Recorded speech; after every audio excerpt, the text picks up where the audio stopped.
Mark looks relaxed.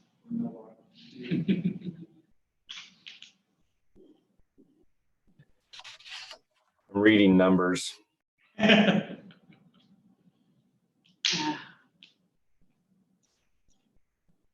That's how I feel too when I read those numbers.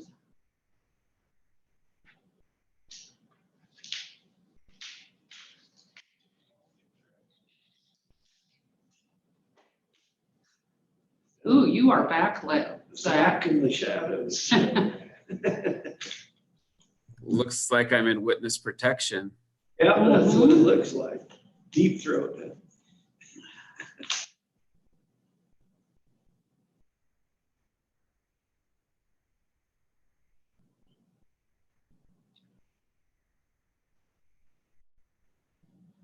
Mary, turn the lights on. There you go.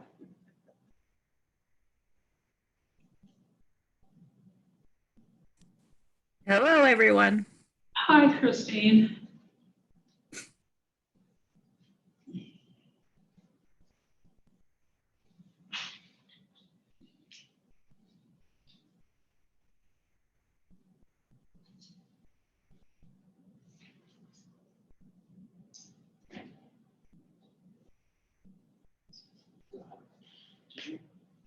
Get, do you want a paper copy of this?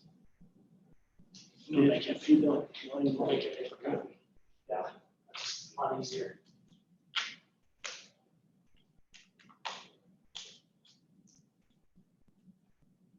Ooh, 5:59, right up against it.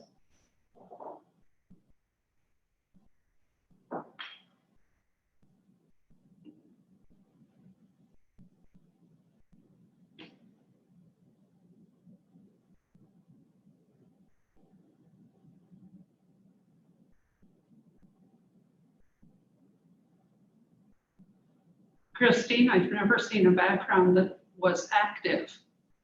That's very cool.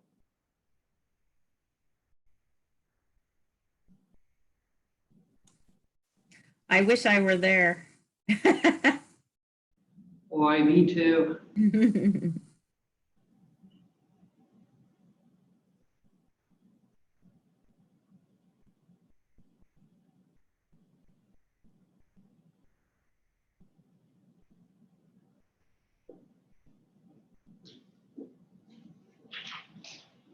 Thanks.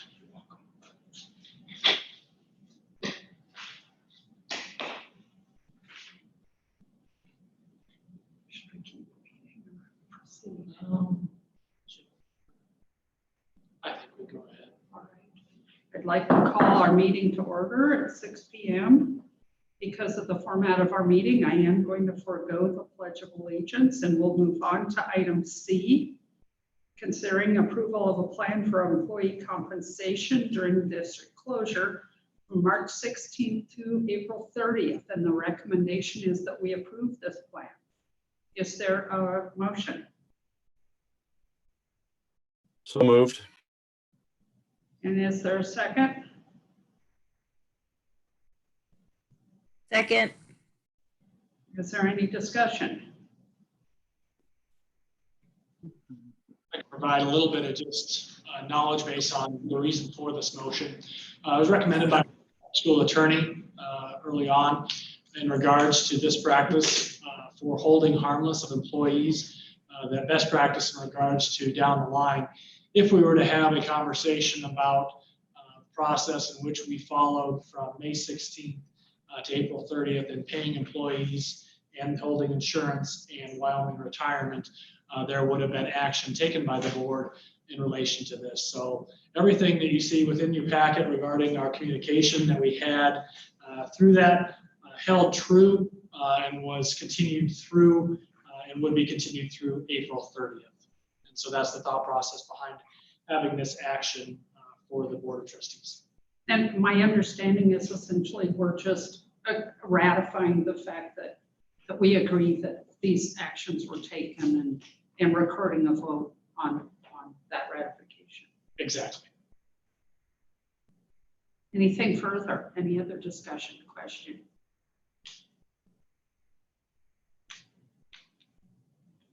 All right, all those in favor of approving of this plan, please signify by saying aye. All right. Aye. All those opposed, same sign. And any abstentions? That was unanimously approved, and we'll move on to item D. Consider approval of proposed district education plan through May 26th. Is there a motion?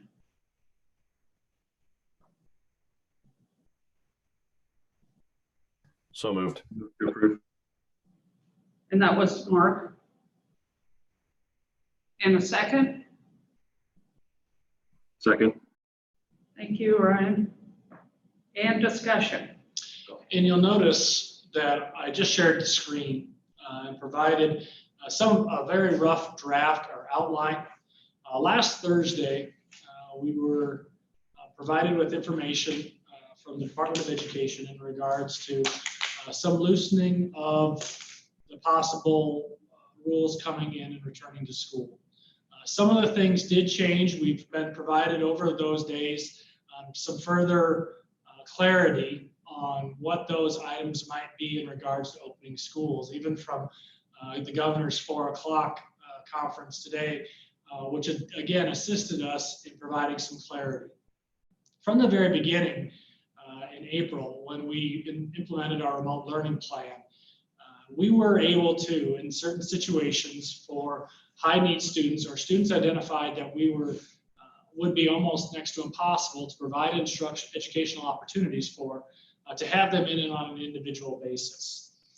That has been continuing, and the possibility we have not taken advantage of until this week, and actually going into Monday, having an existing plan for a student in one of our schools who has been really struggling through the remote learning plan, but providing an opportunity educationally to provide some face-to-face instruction for the remainder of what would have been the 2019-2020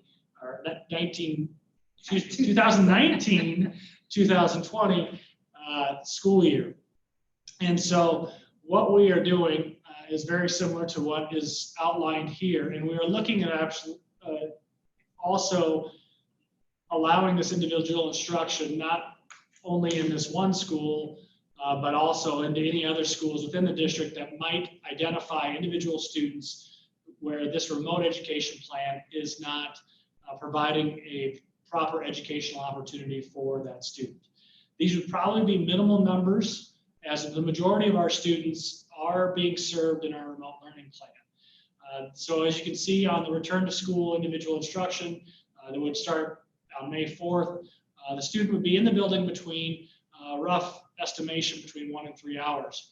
Then we've outlined certain criteria that must be met that we've established with our county health advisors to make sure that all those individuals who would be coming in contact with each other would remain in safe proximity and use appropriate personal protective equipment.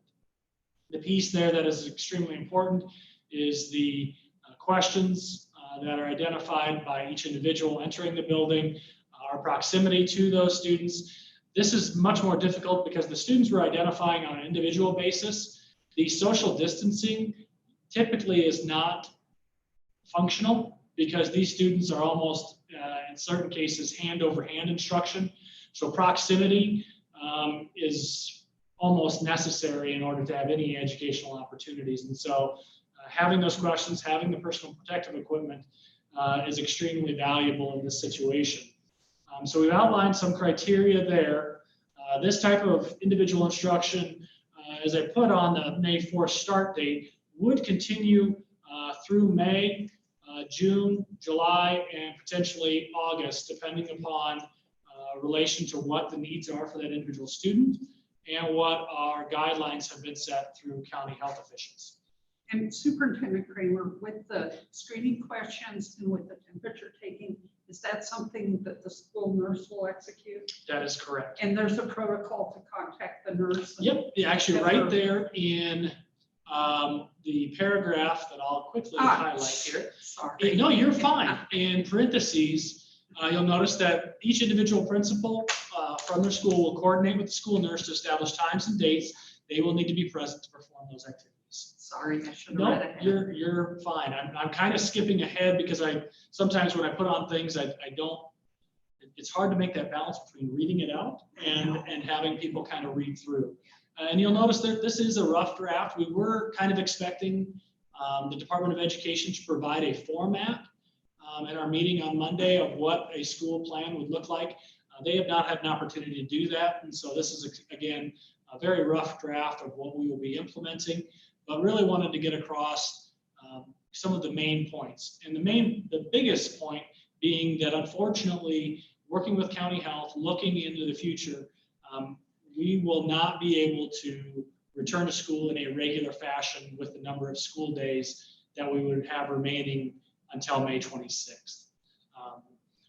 I would love to, but the probability of what we need to have in place for the amount of time period to make sure that our implementation is working. Also, the availability of personal protective equipment. The other piece that we also are concerned about is the availability of disinfectant and the availability of chemicals to maintain that. Because as you'll notice, within this individual instruction criteria, each room must be confirmed sanitized prior to the use. And also any bathroom that is used outside of that classroom must be confirmed to be sanitary before we would admit the student. And so there are still concerns in regards to the ability for us to gain access, not necessarily to personal protective equipment, as that's becoming more readily available, but really right now, disinfectants for our custodians to be able to properly sanitize rooms to the number that we'll be providing. This opportunity for individual instruction will help us gauge on how much use we will need to enter another phase, which may take place also as we reach mid-May. And as I'm scrolling, this would be return to school small group instruction. And again, this would be coordinated based on meeting certain criteria with our county health officials to determine it would be safe to return to this small group instruction. I kind of alluded to in the administrative meeting the end of the 1920 school year. And as I was reflecting on that comment, I really don't see necessarily an end to the 1920 school year. I see our school year May, I see our school year June, July, and August, each individually looking slightly different than the previous month. What I see for May is a strong opportunity for individualized instruction for those students who may have lost some time, and then moving to, depending upon what we see with our data on community spread or anything like that that would occur in the county, jumping up to that small group instruction. Now that small group instruction could last anywhere from middle to end of May, all the way into June. It is my hope in June or July, we would possibly see slightly larger groups of students coming in for summer school opportunities.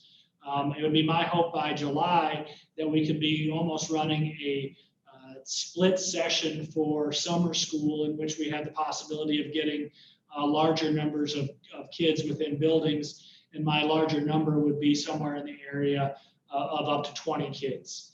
But that would all be dependent upon our community health advisors and our working with them to make sure we have the proper protective equipment and our proper chemicals to disinfect rooms and keep the kids safe. So the return to school in small groups is very similar to individual groups. The one exception, and this is being implemented, one of the examples that is given around the state is through LCCC. Right now, they are implementing classes for welding and for automotive. And what they're doing is making sure that each section is laid out in the classroom in a 6-foot area. And those students have all materials provided to them in that 6-foot area. And the instructor actually remains outside of that area also, unless there is a need to have them check in, and then it's actually come into that section without touching or making contact with the student or any materials there to check their welds or to check other things for understanding within the automotive area. And so we're kind of somewhat modeling that in our plan, in making sure that students would be 6 feet apart in a 2 to 3 group, 2 to 3 students per classroom. and then having that instructor within there. These would be ideally situated for students that are needing extra assistance for finishing out their current school year, and that the remote learning plan is just not functioning properly to be confident that they would be able to earn a passing grade in that course. You'll also notice that if students, this is also incorporating transportation, those pieces from temperature taking to the questions centered around their health would be provided before they would enter the bus. Again, we would regulate the transportation for disinfecting similarly to what we do for the classroom. That would be to confirm that it was disinfected properly, and that we would be taking those steps to remain as much as we possibly can in a safe environment. The challenge too is as we approach the end of the school year, gauging that educational viability of the instruction and making sure we're focused on those students who really need the most instruction to finish out the year, as opposed to opening it up completely to all students. That's kind of where we are at with the educational piece for students and finishing through May.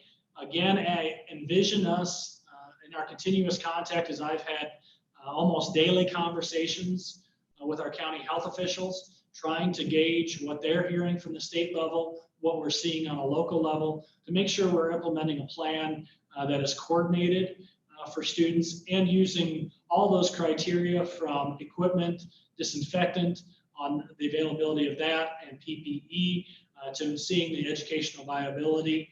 And that's the other question. If we were seeing this somewhere within January and the significant number of days left in the regular school year, there would be more of an opportunity to provide various different instructional opportunities. But because as we're reaching that mid to end of May, where we did have the plan to culminate our school year for students who are all in grade level on May 26th, it looks a little bit different. But we're hoping to gauge those opportunities and expand those things, especially into June. I envision the continuation of small group extended year opportunities for students, and then in July, implementing a either modified or full summer school opportunity for students. And then in August, depending upon where we are at, hopefully optimistic return to what we envision a traditional situation for schooling. If that is not the case, we will modify our plan to meet those needs of individual students, where it might be a rotational basis, where we have groups of students coming in at various times, and other groups of students to maintain that 6-foot distance if needed.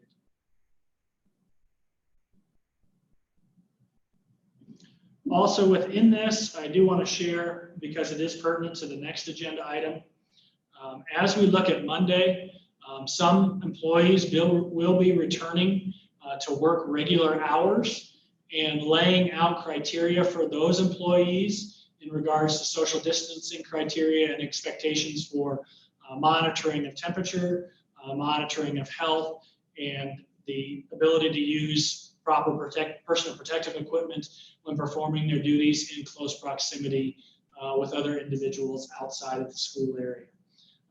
And so as we kind of start to implement and look back, we've started off with right now custodial staff and maintenance staff, both in building and transportation, looking at Monday to start back because of the availability of work to perform those duties, coming back into a regular session.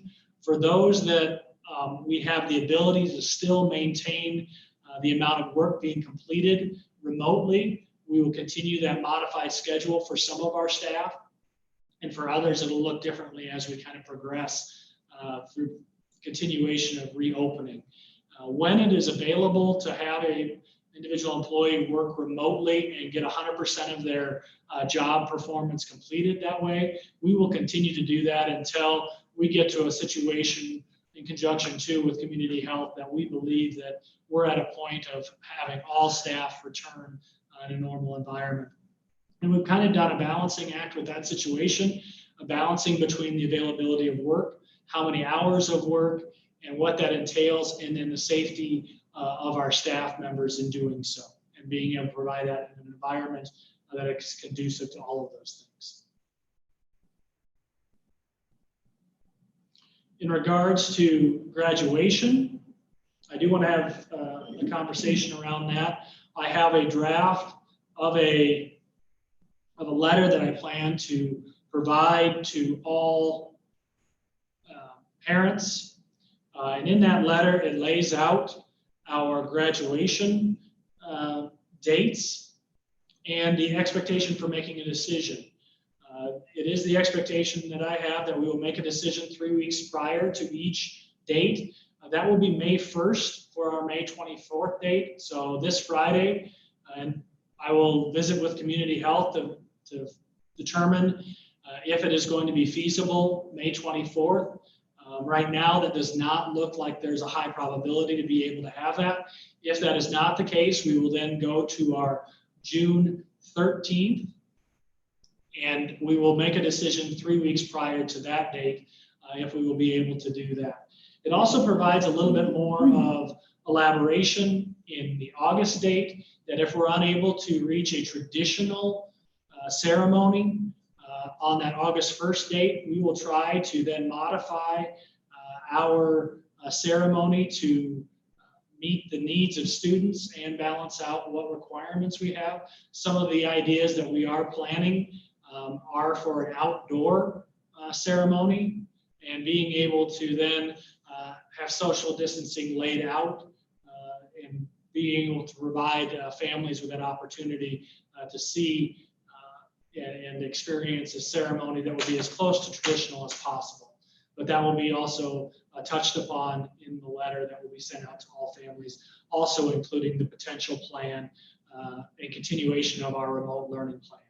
For a large percentage, again, I didn't really touch upon this, but for, I would say, well over 90% of our students, we will have then the plan or the recommendation being made that we will finish the 2019-2020 school year that culminates on May 26th remotely for that large percentage of students.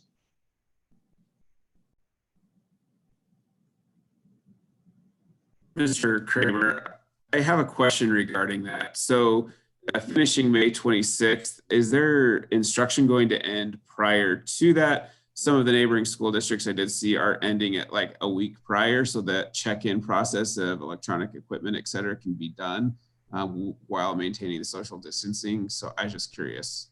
Nope, that's a great question.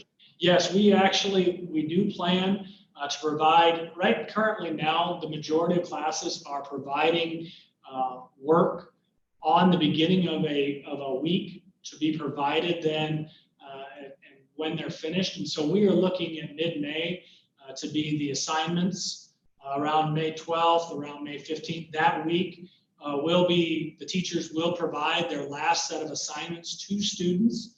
And when they would complete those assignments, the instructor would be indicating that they have completed the criteria for the school year and can be completed for that school year, and we can organize turning in of electronic or technology equipment to that school with those individuals. The piece that does not end is that teacher and student need to keep in contact through May 26th, mostly because we want to make sure and check on their mental health during that time and make sure they're checking in. So the checking in and the attendance will continue to be taken through May 26th. Those work pieces and those components of that may vary based on the individual time that the student spends on that content and the ability for them to finish the expected outcomes for the school year.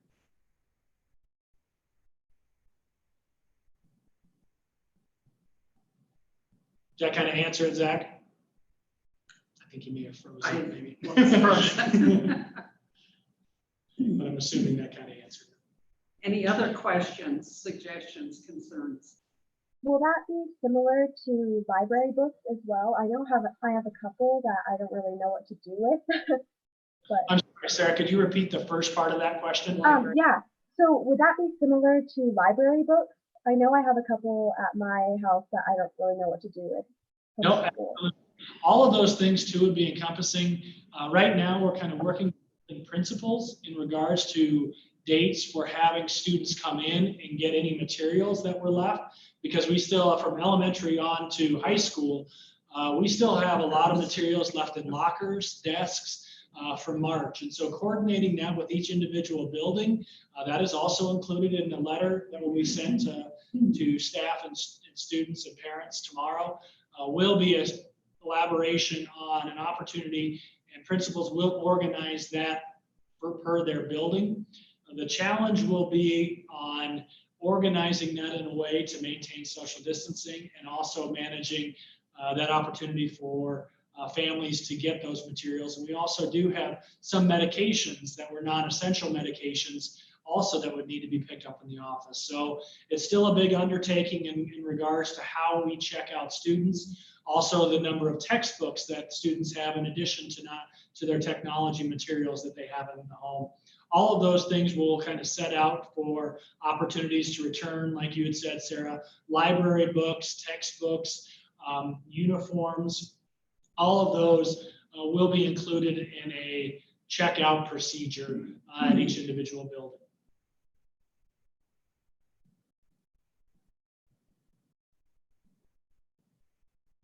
Any other questions? Sorry, I just have one more related to, I don't know how many we have that are potentially joining the military at the end of the school year, but are there alternative graduation plans for those if those dates are passed, that a small ceremony or something to recognize those individuals that are joining the military? I have not had that question, but I'm sure there's certainly something we can do to celebrate those students individually, and if they would contact their individual principal in regards to that, I would absolutely get something going for those individual students that would not be able to be present for an alternative date because of other commitments, specifically to the military, that we can organize something that would celebrate their culmination of their high school career. Thank you for thinking of that, Zach. And hopefully the counselors have some awareness of who those students might be. Absolutely. Good thoughts.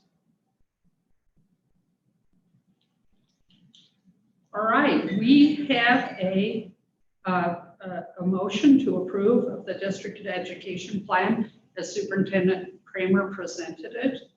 All those who favor approving this plan, please signify by saying aye. Aye. Aye. And any abstentions? And we will move on to item E as an echo. We're considering the approval of a plan for employee compensation during the district closure from May 1st through May 26th. And the recommendation is to approve the plans. Is there a motion for that? Move to approve. Thank you, Mrs. Bullington. Is there a second? Second. Thank you, Mr. Jesperson.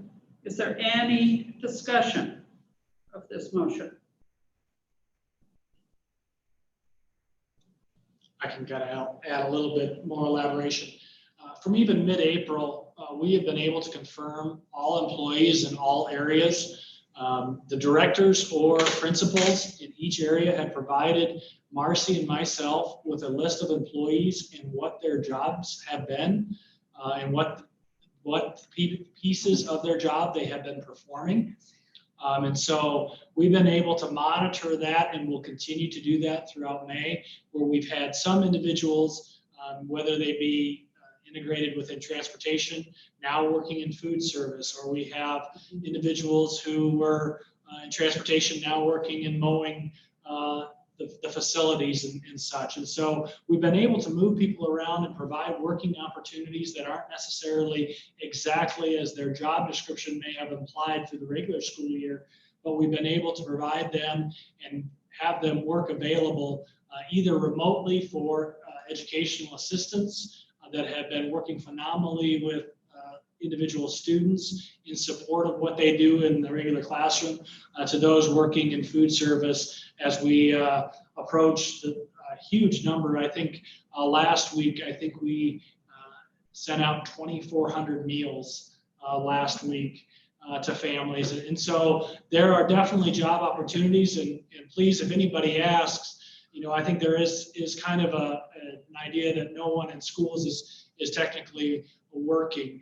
That is absolutely not the case, because they are absolutely performing essential job functions in support of students. And as we progress through May, we will continue those activities, and they may look different, but everybody is certainly working to their capabilities and earning the payment of those checks that are coming in and remaining to hold them in employment. And so we appreciate the opportunity and the steps the trustees have taken to approve those agenda items for C and E to remain whole for those employees and not have the concerns in addition to that of something looking different for them.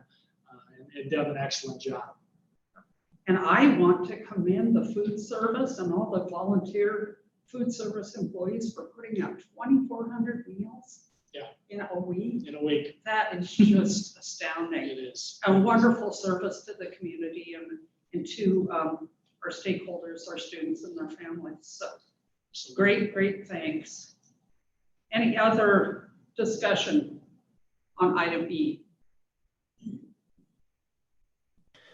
So I had one question on that, and I think it stemmed from the press conference last week where the state superintendent was, in my opinion, and she was kind of, the answer to the question about schools resuming was just kind of, she read from her script and that was all fine, but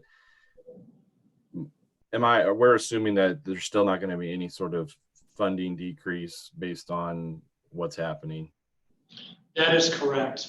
Based on our continuation of our remote learning plan through May 26th, we will be kept completely whole for our funding in regards to that.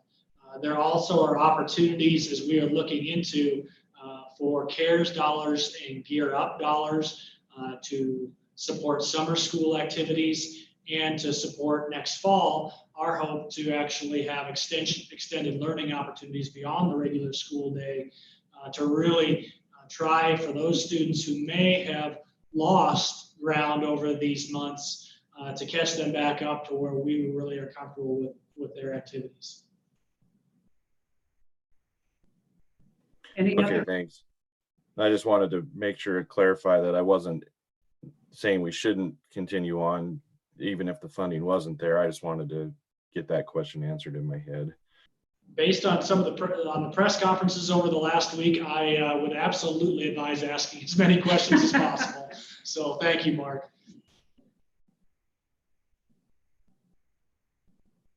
All right, all those wishing to approve of the plan for employment compensation during the month of May, please signify by saying aye.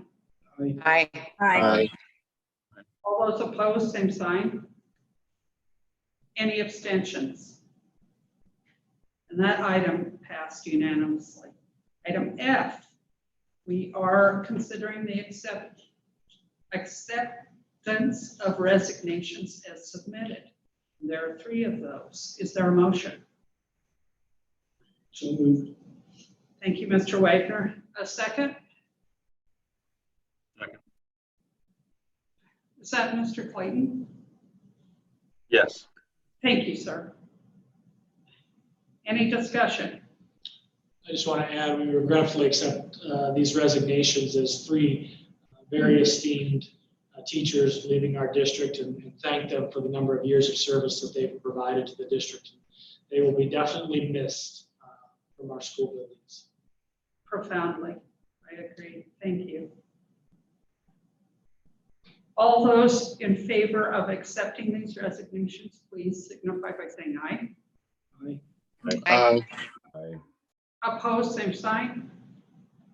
Any abstentions? And that acceptance is approved. Item G as in golf. We are considering the approval of an amendment to a previously approved special ed contract, and the recommendation is to approve the amendment. Is there a motion? Move to approve. Thank you, Mrs. Bullington. Is there a second? Second. Thank you, sir. Any discussion? This might be the first time that we've had approval 3 different times of 3 different contracts for the same individual student. But I think these strange times necessitate some unique situations as this is for the student. And this will assist the family and help them tremendously. Any other questions, concerns, remarks, observations? All those wishing to approve of this amendment, please signify by saying aye. Aye. Aye. All those opposed, same sign. Any abstentions? And item G has been approved unanimously. Item H, we are considering the approval of offering teaching contracts for the upcoming school year. And the recommendation is, of course, to approve offering those contracts. Is there a motion to do so? Move to approve. Thank you, Mrs. Bullington. Is there a second? Second. Thank you, sir. Any discussion?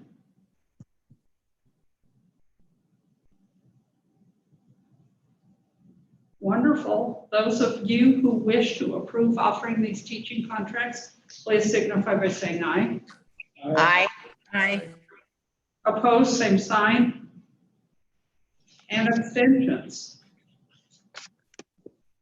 That was approved unanimously. These additions with one particular notation will be outstanding additions to our staff.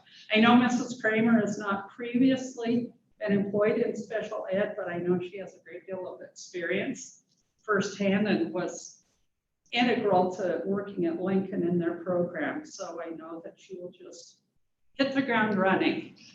I do want to mention something not related to that, but as I was thinking about it, next week, May 4th through the 8th, is Teacher Appreciation Week. And so before we got into budget work, that sometimes doesn't necessarily mesh as well with some of our lines of thinking, I did just want to point out that it is Teacher Appreciation Week next week. And I don't know if I could appreciate any more of the teachers this year in regards to what they have done and how they've done it. And it has been simply amazing in those discussions. And I know Trustee Wagner and I appreciated as we had the opportunity to go through the interviews for Teacher of the Year and talking with those teachers who were on the committee and those teachers who were being interviewed. Just some of the stories and jobs that they've done during these 3 months has been amazing. That we threw everything upon this. And one thing that was kind of mentioned yesterday is Chapter 3 in the state of Wyoming, which necessitates school determinations or rankings, will not be done for this school year. And kind of my tongue-in-cheek remark to that, it's amazing, even without that accountability, our teachers and principals did a phenomenal job. It's kind of amazing that we didn't have to attach that to have those same requirements. And just want to appreciate them, and I'm certain we'll do something next week to hopefully identify what a great job those teachers have done. So thank you for that ad lib there. I appreciate it. Oh, glad to do so. Glad to do so. And amen to your observations about what our teachers have done. It has just been incredible. And the administrators as well. They really have helped facilitate this bizarre circumstance. And we are moving on to item I, our work session for the preliminary budget. And I will turn things over to Mrs. Cates to lead us in that conversation.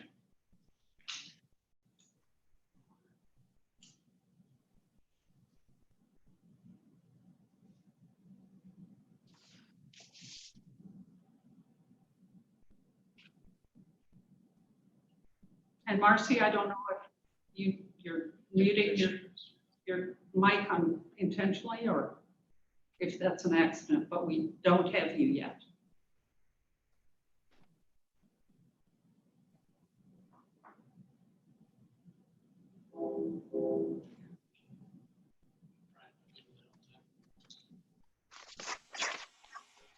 Okay, thank you. I was having a hard time unmuting myself. So as I'm here talking to myself, Madam Chair, members of the board, this preliminary budget has been very, very unique.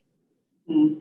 And just some of the items you guys got through speaking about, we're going to talk about in a little more depth as I share with you what we are projecting for finishing fiscal year 1920 and moving into fiscal year 2021.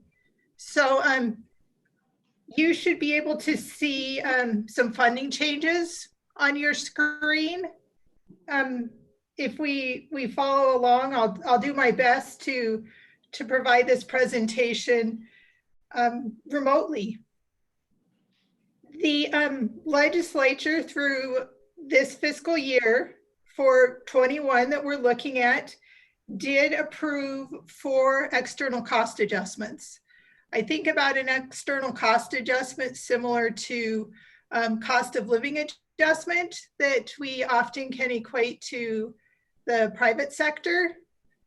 They categorize that out to several different categories. The first being professional labor, that being our teachers, administrators, those certified positions.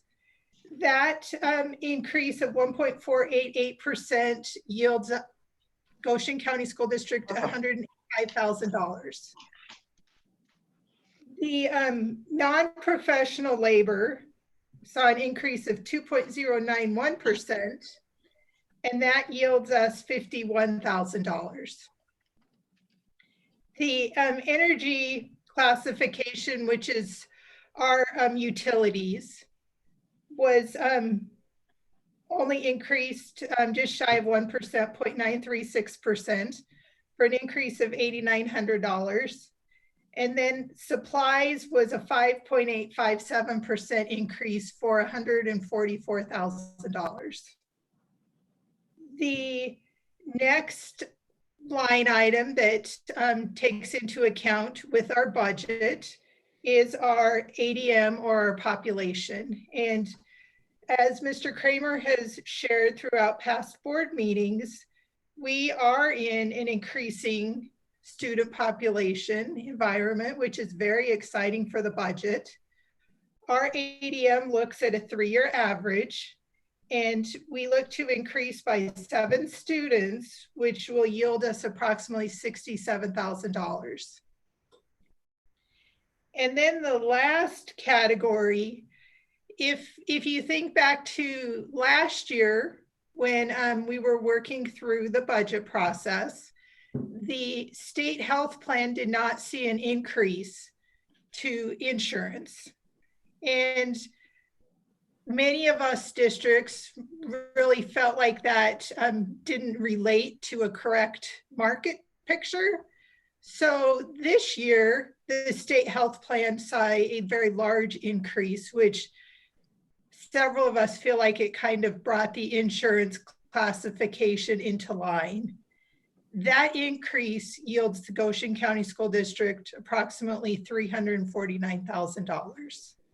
That's simply looking at what the state health plan provides for insurance and providing that same dollar amount to the number of employees of which the funding model yields for Goshen County School District.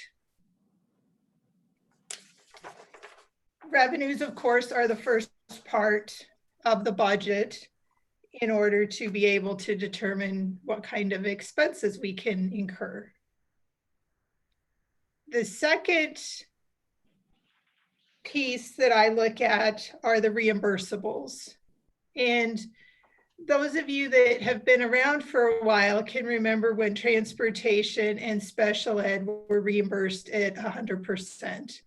That meaning the transportation and special education expenditures that we incurred in one year were reimbursed dollar for dollar into the next year.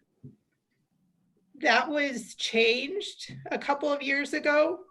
Transportation stayed at 100%. So the expenditures that we incur in fiscal year 20 would be reimbursed in fiscal year 21 and vice versa. Special education expenditures were capped at fiscal year 18 expenditures. That is the piece that I don't want to say is keeping me up at night, but is causing a little bit of grief when I look at the budgeting process. With the transportation piece, our transportation expenditures are projected to be $100,000 less than what they were last year. Our special education expenditures are expected to exceed the FY18 expenditures by $482,000. And why I share with you my frustration with that piece is that we will get the FY18 cap, and then in January, the State Department of Education evaluates all of the special ed expenditures. As happened last year, a number of districts did not incur expenditures totaling their cap. Because we had a shortfall, we were able to then receive a large portion of that shortfall back.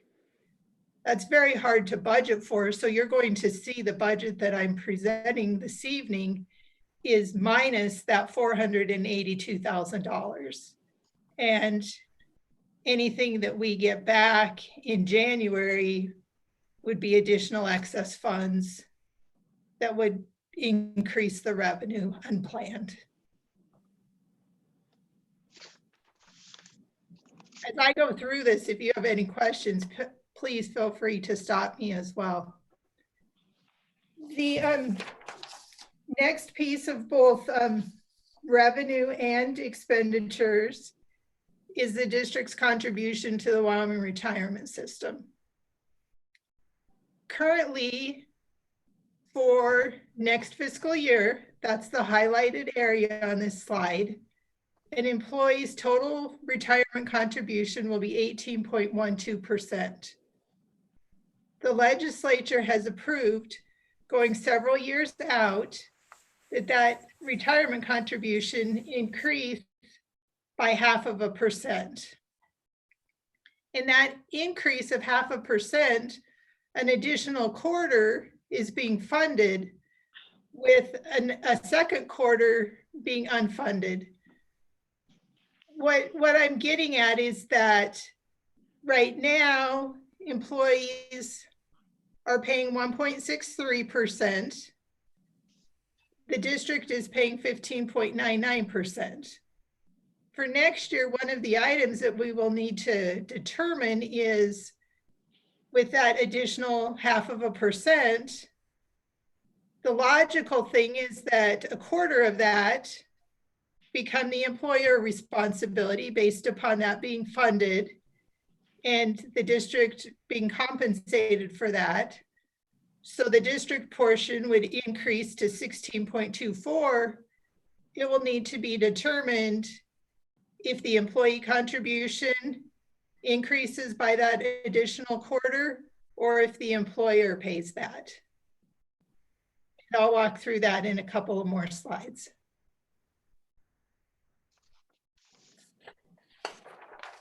If we look at past budget year 1920, which is the year we're operating in, the projected end for fiscal year 1920, which will be June 30, and the preliminary budget, I am projecting our revenues to increase by approximately $200,000. The big outlier, if you look at the foundation guarantee, that's the money that we receive from the state.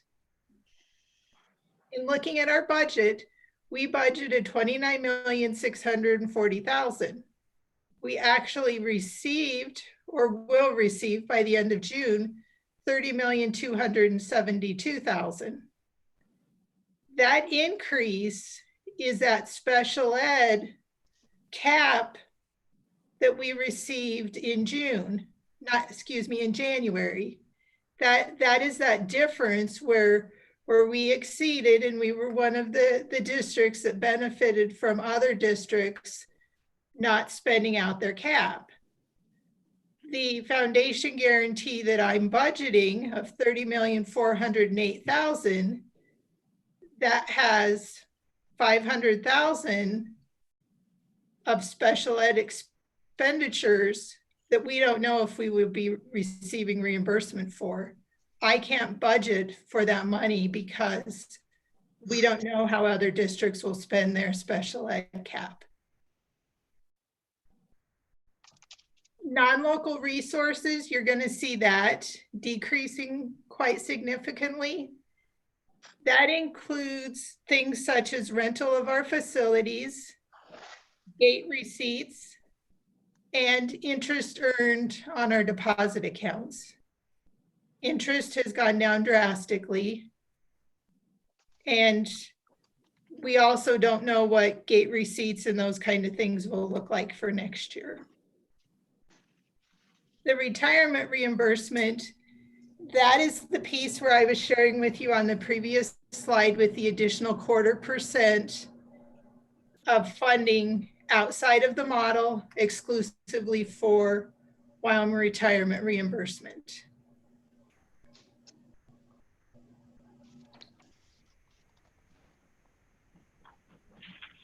So if we advance to the next slide, this is the budget. The top portion being the revenues that I just walked through, and then our expenses. If we look at the top several lines, those are our salary and benefits. You will see a reduction in salaries. And as a district, in working with Mr. Kramer and each of the school administrators, as we held individual budget meetings, there were some retirements primarily approved with that early retirement incentive. There were 4 positions there that we experienced attrition and didn't replace. That is helping our budget immensely. Additionally, when we have those positions decrease, we also have the opportunity for a significant reduction in insurance costs. The next line right below base salaries that did see some significant fluctuation was our temporary salaries. As a district for fiscal year 20, which we're currently completing, we were down in the cost or the expenditure for substitutes. In that being reduced, when we then went from March 17th throughout the rest of the year without any substitutes, we're seeing a significant savings or reduction in our present year's budget. The next line items that I want to point out are unique in that we don't know what summer school, ESY, or food service will look like throughout the summer months.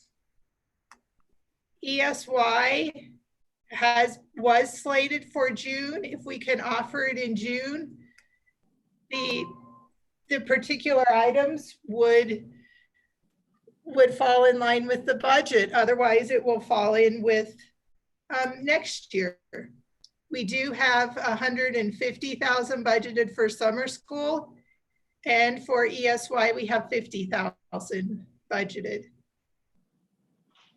Food service, we were in good shape with food service until March 17th arose, and you're going to see that I'm projecting the need for an additional $50,000 transfer from general fund to food service.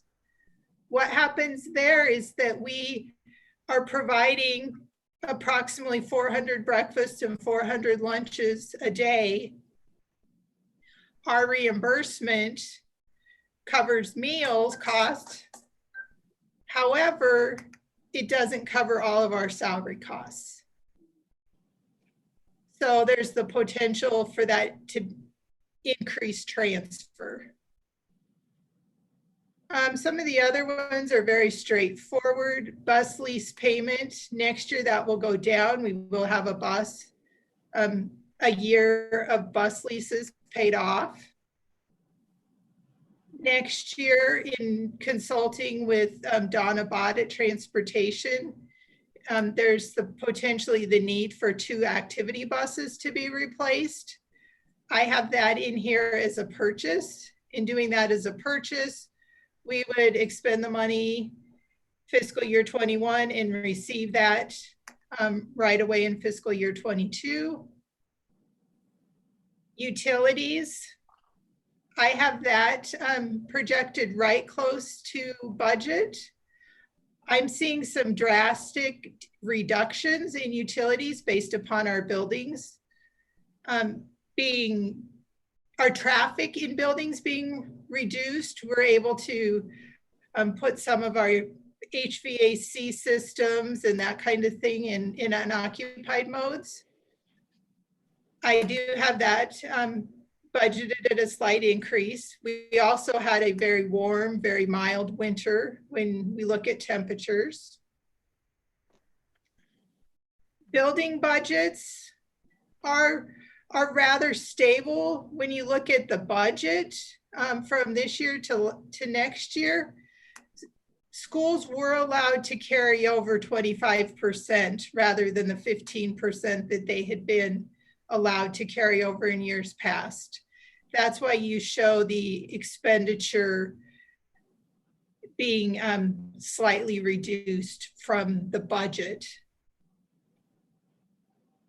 Transportation is another one of those line items where we had approximately 3 months of no out of district travel. So our fuel and our maintenance costs are showing a reduction.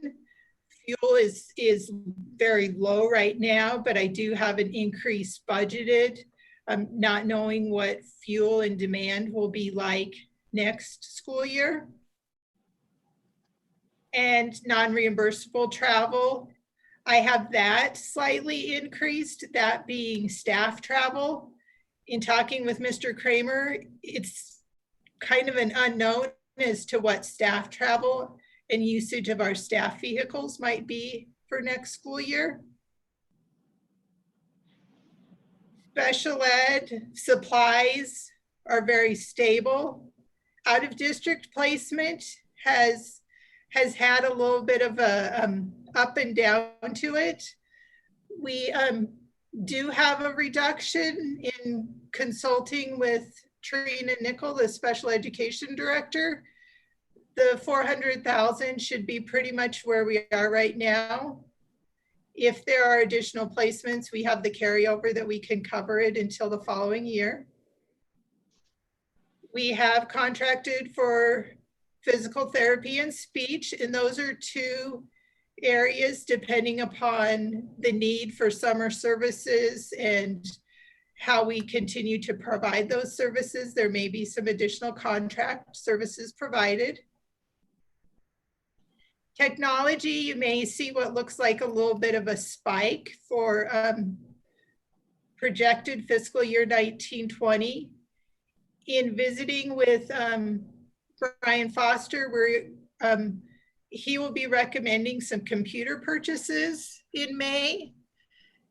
That is our computer purchases for next fiscal year, but based upon demands on computers and availability, it's being suggested that we look at making those purchases now.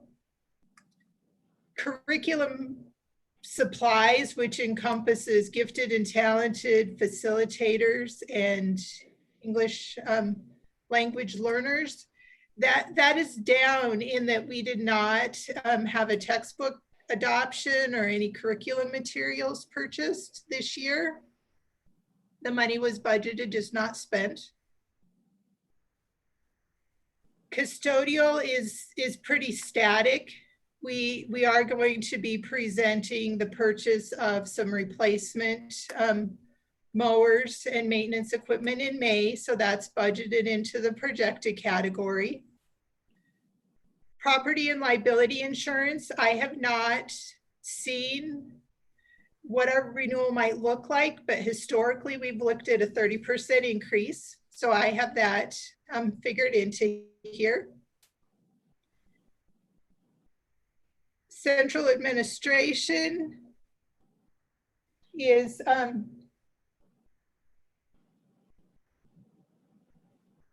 I just now noticed that the budget column in here is not correct. And I apologize that I did not see that sooner. The $550,000 is not correct from out of district placement through to district equipment. Our bottom line for budget for fiscal year 1920 is actually $31,197,409. I'm going to share a different screen. I apologize. I was wondering about that. Yeah. 50,000. I know. Oh, well. Okay.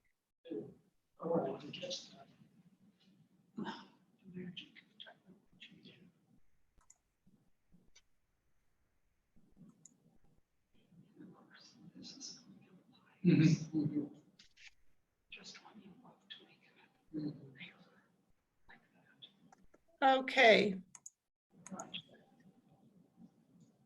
Yes. Now, are you Yep, thank you, Marcy. That's perfect. okay? You're seeing the new screen? Yep. Okay. So when we look at this screen, I was up in out of district placement, and that's where it was following down, and that wasn't what I wanted. But the intent, most of the other ones are fairly close, in line. Culminating event travel and officials is one of those that was reduced, and that again being a reduction with spring sports travel and state basketball, state track, state soccer. The intent, the 5 million negative that you saw was not correct. The budget that was approved in July was $1 million planned deficit spending. After we received the special ed funding dollars in January, and we have those additional variations that I've spoken about, as well as the changes to the manner in which instruction is delivered, we actually are at a positive $105,576. That is a 14.18% carryover. Well, there you go. The budget, the preliminary budget that I'm presenting tonight, if you take the revenues less the expenditures before any of the additional options, this is a positive $714,949.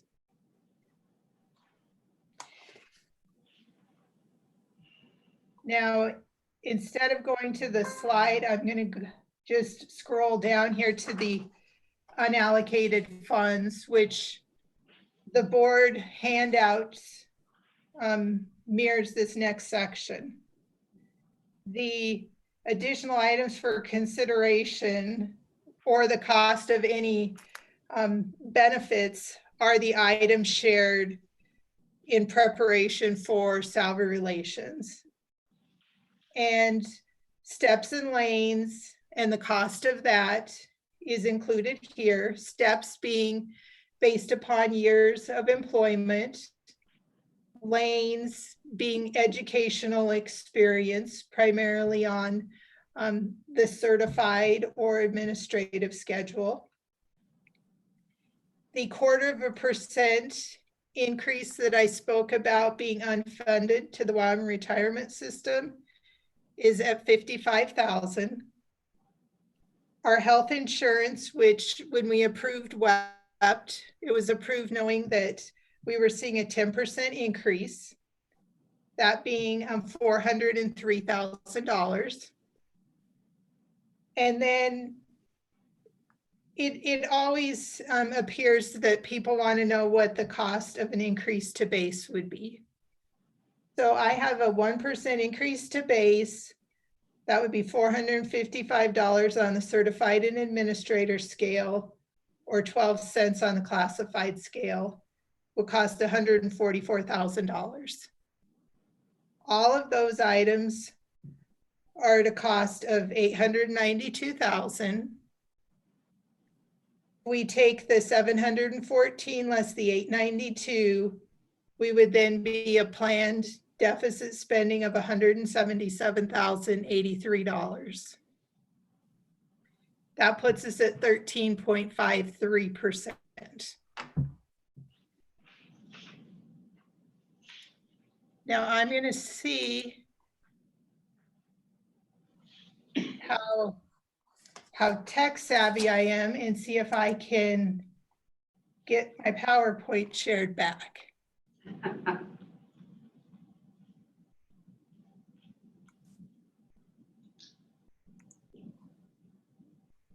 Okay.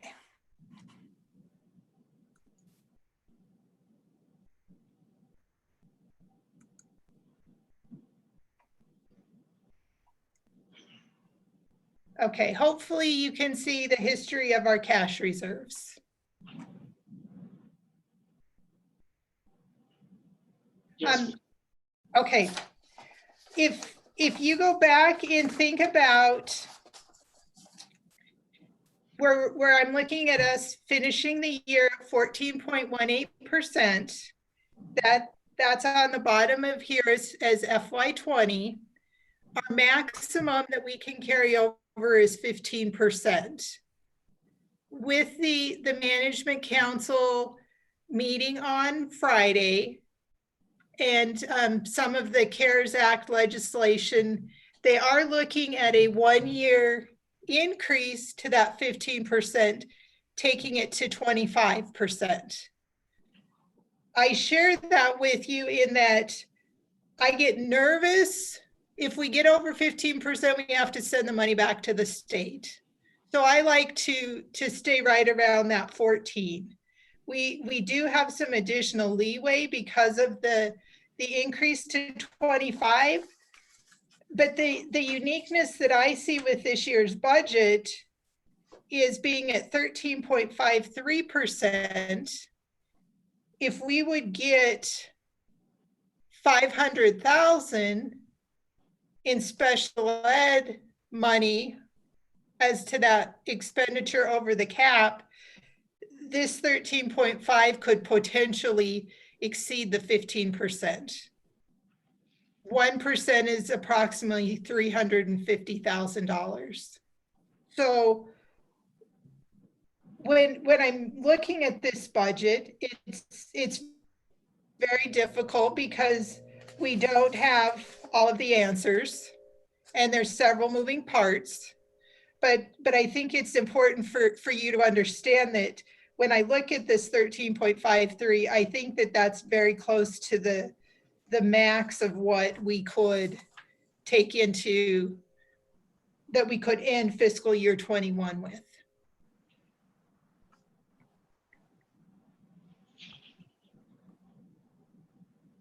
So lastly, I've spent quite a bit of time talking about the special ed expenditures and the unknowns presented with that cap.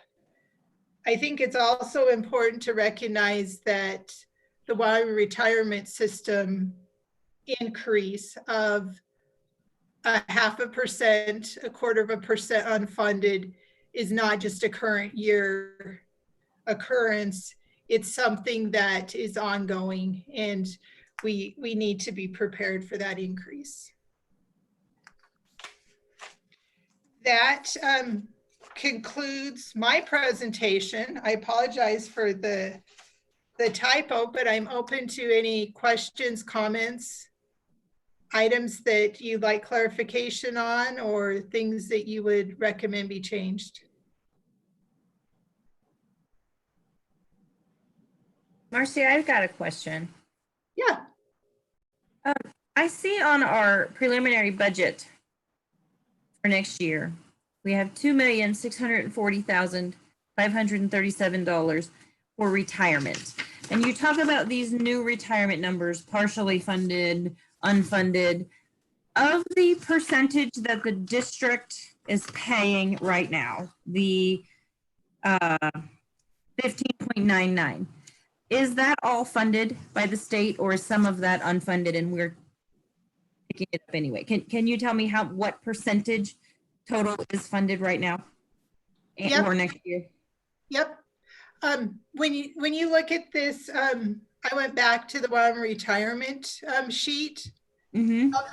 Of the 15.99, all but 3.43 is unfunded. Okay, so of the 15.99, 3.43 that we are paying is not funded. Correct. Okay, thank you. Uh-huh.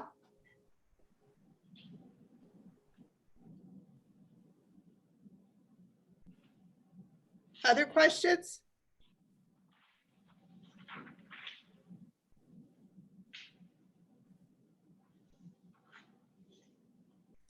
I've got another question. Yeah. Is there, I'm assuming not, but I just want to clarify, is there an HR person included in this budget? You know, Christine, thank you for mentioning that. I should have clarified that. In the base salaries of the $16,054,458, that includes a half-time HR position. That also includes the two new positions that were approved last month, the additional ag position and the math computer science position. Marcy, you kind of broke up, but I'm just going to repeat what you said because Sure. I delay there. A halftime HR position, Christine, to answer that question.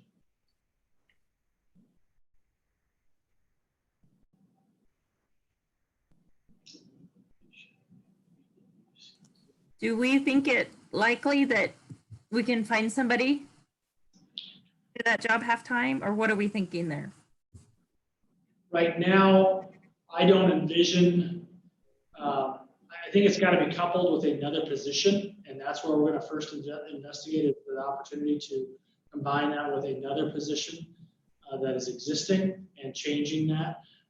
As the other option that we'd have, Marcy and I discussed if we were wanting to extend that beyond to maybe include two pieces that might be included in that HR with marketing. Right now, I believe the piece with what we'd like is to share within the community if possible, as was mentioned at one point in time with other education institutions or other employers to employ a half-time position coupled along with something that they might have available would be ideal for us.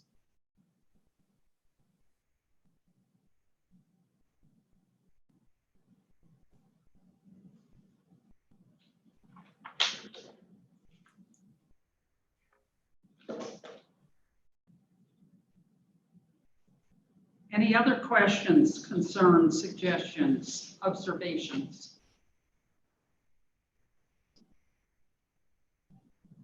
Is there any other matter that board members would like to bring forward at this time?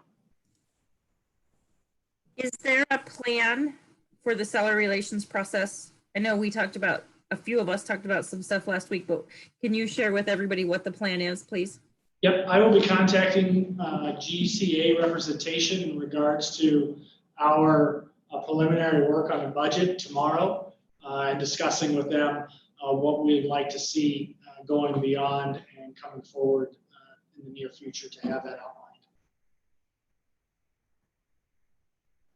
And Superintendent Kramer, do you envision a deadline for those conversations to occur, or? I think the sooner the better, and it might not look within the same format. It definitely will not look at it in the same format as we've had in previous years.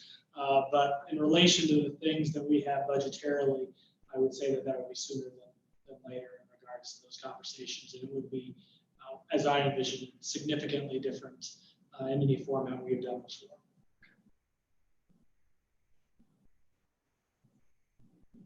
Any other matters that you'd like to discuss?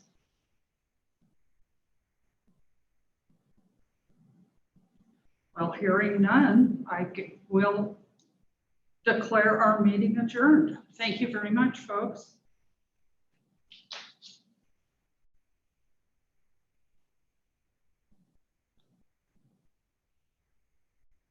7:13.